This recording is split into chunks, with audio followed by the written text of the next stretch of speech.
Hello, I am Jef Gibbons. And I'm Alice Best. And this summer, we decided to work on a song together.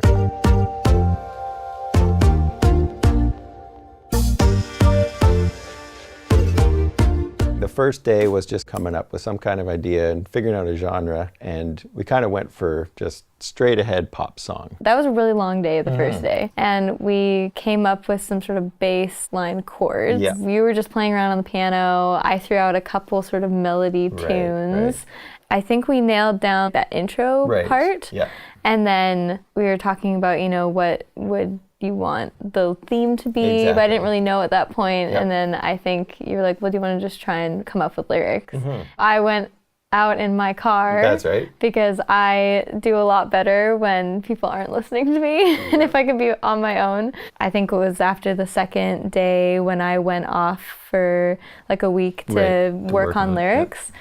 And I really loved this theme of using the word unapologetic and what that meant for me. Yeah. And what does it mean for you, by the way? I think unapologetic spoke to me in a way of really understanding who you are and your sort of value and your purpose and not being apologetic about it.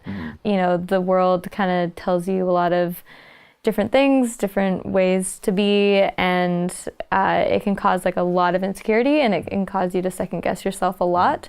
And so to live your life unapologetically, it's not supposed to be in a way that's abrasive or something that's rude. It's just hey, I know who I am, I know my value, I know my purpose. I'm just gonna be me. I'm gonna, dream up the dreams that I feel like I'm being called to and just go for it. So yeah, you came up with the lyrics and came back, and at that point I had reworked the chorus, which was a little mean because you had written the chorus to a different chord progression, but we worked it out.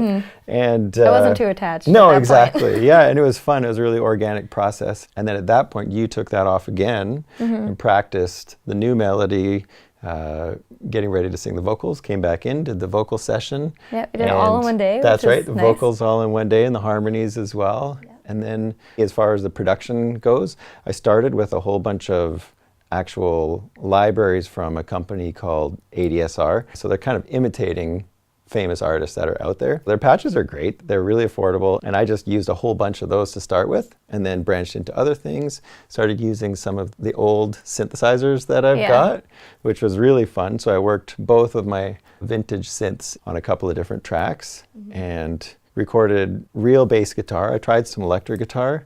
I had a bunch of different things I was trying with that, and it just wasn't working. So I scrapped the electric guitar, went with the electric bass, and then tried all these funky vocal things on the bridge for your voice.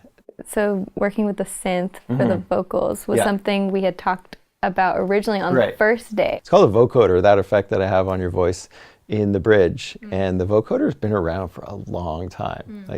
I got a Herbie Hancock record over the summer, and I think it's from 1978 or 79. Oh, yeah. And he's using this vocoder effect all over this album. It's amazing and totally influenced artists like Daft Punk. I listen to a lot of music, and music is a big part of my life. And, you hear these sort of different effects in different songs. So to work on something where we were using some of those, and even to kind of learn from Jef, how he was accomplishing some of these things was really a great learning curve for me. So exactly. I love that. So go check out the video and give it a like, thumbs up, subscribe to Jef, all the things you do on YouTube that are super fun. And thanks for listening and watching, and enjoy the song. All right. Woo! Okay. Oh, shoot, it wasn't recording. What? No.